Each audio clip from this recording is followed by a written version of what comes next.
Hi friends, welcome to my channel. Money అయితే earn చేస్తామండి. ఎంత అంటే అంత సంపాదిస్తాం. ఈ పని కాకపోతే ఇంకో పని, ఆ పని కాకపోతే ఇంకో పని, ఇలా రకరకాల పనులు చేస్తూ మనీ ఎర్న్ చేస్తాం. మరి ఆ ఎర్న్ చేసిన మనీని మనం ఏం చేస్తున్నాం? ఓకే, మనకున్న ఖర్చులు పెట్టేసుకుంటున్నాం, అవసరాలు తీర్చుకుంటున్నాం, అవునా? కానీ ఈ మనీలో కొంతవరకు మనం కనుక ఫ్యూచర్ కోసం అలా తీసి పక్కన పెట్టామనుకోండి, అసలు మనకు తెలియకుండానే మనం అప్రాక్సిమేట్లీ ఒక 50,000 రూపీస్ ఎర్న్ చేసుకోవచ్చు. 50,000 రూపీస్ మనకు తెలియకుండానే మనం జస్ట్ అలా తీసి పక్కన పెట్టిన మనీతో మనం సేవ్ చేసుకోవచ్చు అన్నమాట. ఓకేనా? మరి ఈరోజు నేనైతే మీకు సేవింగ్ ప్లానింగ్ ఎలాగా ఈజీగా మనకు తెలియకుండానే మనం చేసే సేవింగ్ ప్లానింగ్ ఎలాగా అనేది నేను మీకు ఇప్పుడు చెప్తున్నాను. ఓకేనా? సో వీడియోని స్కిప్ చేయకుండా ఎండ్ వరకు చూడండి. అలాగే ఛానల్ సబ్స్క్రైబ్ చేసుకున్నట్లయితే వెంటనే సబ్స్క్రైబ్ చేసుకోండి అండ్ పక్కనే ఉన్న బెల్ ఐకాన్ యాక్టివేట్ చేసుకోవడం మర్చిపోకండి. అప్పుడే నేను పెట్టిన ప్రతి వీడియో మీకు నోటిఫికేషన్ రూపంలో వస్తుంది. ఓకేనా? నేను ఇప్పుడు మీకు ఏం చెప్పాను, 50K అని చెప్పాను, అవునా? ఎలాగా?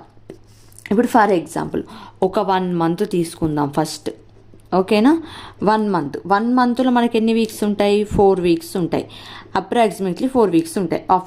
ఒక్కొక్క మంత్లో 5 weeks వస్తాయి. సరే, వదిలేయండి. మనం 4 weeksని మాత్రమే తీసుకుందాం. ఓకేనా? 4 weeksలో ఎన్ని డేస్ ఉంటాయి? 7 days ఉంటాయి. ఓకేనా? 7 days. ఈ 7 daysలో మనం జస్ట్ 4 days మాత్రమే ఇక్కడ మనం ఈ సేవింగ్ అనేది యూజ్ చేస్తాం.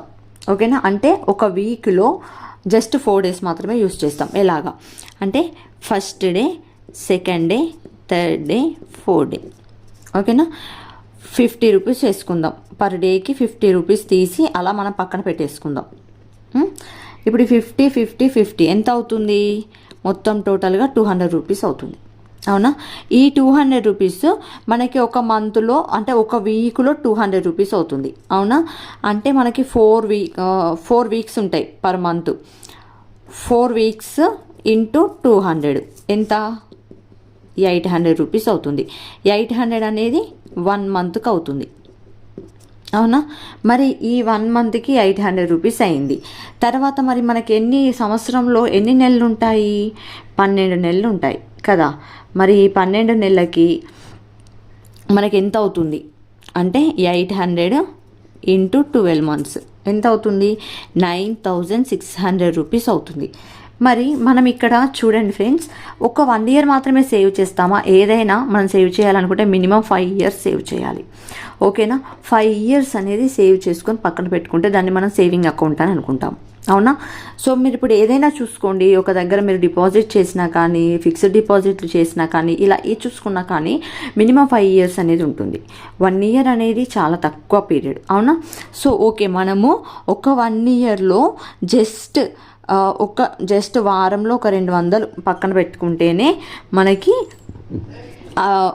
ఆల్మోస్ట్గా ఒక 10,000 రూపాయలు, కోర్స్ ఒక 400 తక్కువ అయినాయి అనుకోండి, ఒక 10,000 రూపాయలు మన హ్యాండ్లో ఉంటున్నాయి, అవునా? అంటే ఇప్పుడు చూడండి, ఒక 10,000 రూపాయలు మనకి సంవత్సరానికి మన హ్యాండ్లో ఉన్నాయి. అది కూడా మనం ఖర్చులకి తీసేసుకొని జస్ట్ అలా తీసి పక్కన పెట్టుకొని మన పిల్లల కోసం, మన పిల్లల భవిష్యత్తు కోసం, వాళ్ళ కోసం ఏదైనా కొనివ్వాలి అన్న ఆలోచన కోసం మనం తీసి పక్కన పెట్టుకున్నప్పుడే 10,000 రూపాయలు పర్ ఇయర్ ఉంటే, 1 yearకి ఉంటే మరి 5 yearsకి 5 years ఇంటూ 10,000 అంటే మీకు 50,000 రూపాయలు మీ చేతిలో ఉంటుంది కదా. చూడండి, 50,000 రూపాయలు. మరి ఈ 50 రూపీస్ మనకి ఎక్కడి నుండి వస్తాయి అనేది ఇప్పుడు మనం తెలుసుకుందాం. ఓకేనా? ఈ 50 రూపీస్ మనకి ఎక్కడి నుండి వచ్చింది? మన పోపు డబ్బాను చూడండి ఒకసారి. మన కిచెన్లో పోపు డబ్బాను చూడండి, ఖచ్చితంగా చిల్లర ఉంటుంది. ఒక నెలలో మన పోపు డబ్బాలో 200 రూపీస్ ఎక్స్ట్రాగా ఉండట్లేదు అనేది ఆలోచించుకోండి. ఉంటుంది, ఖచ్చితంగా ఉంటుంది. ఒక్కసారి మీరు చెక్ చేసినట్లయితే ఖచ్చితంగా ఒక వారంలో మనకి ఈ 200 రూపీస్ అనేవి మన పోపు డబ్బులో ఉంటాయి. ఒక 50 రూపీస్ అటు ఇటుగా ఖచ్చితంగా ఉంటుంది. ఉండకపోవడం అనేది జరగదు. బికాజ్ ఆఫ్ మనం కొన్ని సర్దుబాట్లు చేసుకుంటే కొన్ని వేస్టేజ్ ఖర్చులు ఉంటాయి. ఇప్పుడు లైక్ ఏంటి, బయటకు వెళ్తాం, బయటకు వెళ్ళగానే ఒక పానీపూరి బండి కనిపిస్తుంది, అప్ప నోరు ఊరిపోతూ ఉంటుంది అది తినాలని. యాక్చువల్లీ అదైతే జంక్ ఫుడ్, అది తినకూడదు, మంచిది కాదు. అయినా కూడా మనం ఏం చేస్తాం, దాన్ని తినాలి. కాబట్టి ఇది ఎలాగైనా మనం తినేయాలి అన్న ఆతృతతో పోయి అక్కడ ప్లేట్కో 10, 20 పెట్టి ఆయన తినేస్తాం. దీనివల్ల మనకి ఏమొస్తుంది, హెల్త్ ఇష్యూస్ వస్తాయి. దీంతో మనం ఎక్కడికి పోతాం, హాస్పిటల్కి పోతాం. అవునా, అక్కడ పోయినాక వేలకు ఖర్చు పెడతాం. అవునా, ఇక్కడ చూడండి మనం తినే ఈ బేకరీ ఐటము, ఈ junk food item, road side తినే జిలేబీలు కానివ్వండి, సమోసాలు కానివ్వండి, ఈ బయట తాగే టీలు, ఇంకా మోస్ట్లీ నేను చెప్పాల్సింది ఏంటి అంటే, అందరికీ కాదండి, కొంతమందికి చెప్తున్నాను, కొంతమందికి స్మోకింగ్ అలవాటు ఉంటుంది.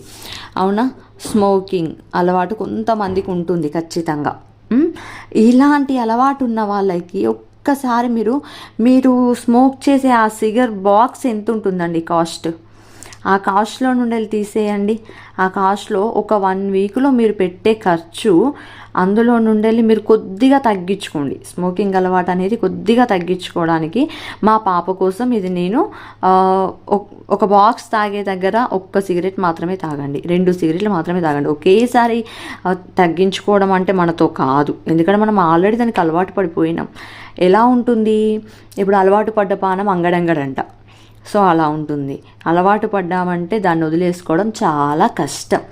కాబట్టి అందుకోసమని నేను చెప్పేది ఏంటంటే, జస్ట్ మీరు పెట్టే ఖర్చులో, మీరు తాగే బీర్లోనో, మీరు తాగే స్మోకింగ్లోనో, ఇంకా అనవసరపు ఖర్చులు మన లైఫ్లో చాలా ఉంటాయి.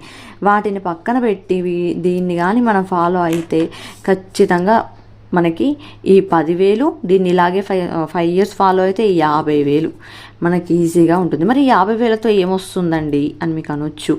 ఈ 5 ఇయర్స్ ఇప్పుడు ఈ క్షణం మనం ఇలా ఉన్నాం, కానీ ఆఫ్టర్ 5 ఇయర్స్ ఈ 50,000 మనకు చాలా హెల్ప్ అవుతాయి కావచ్చు.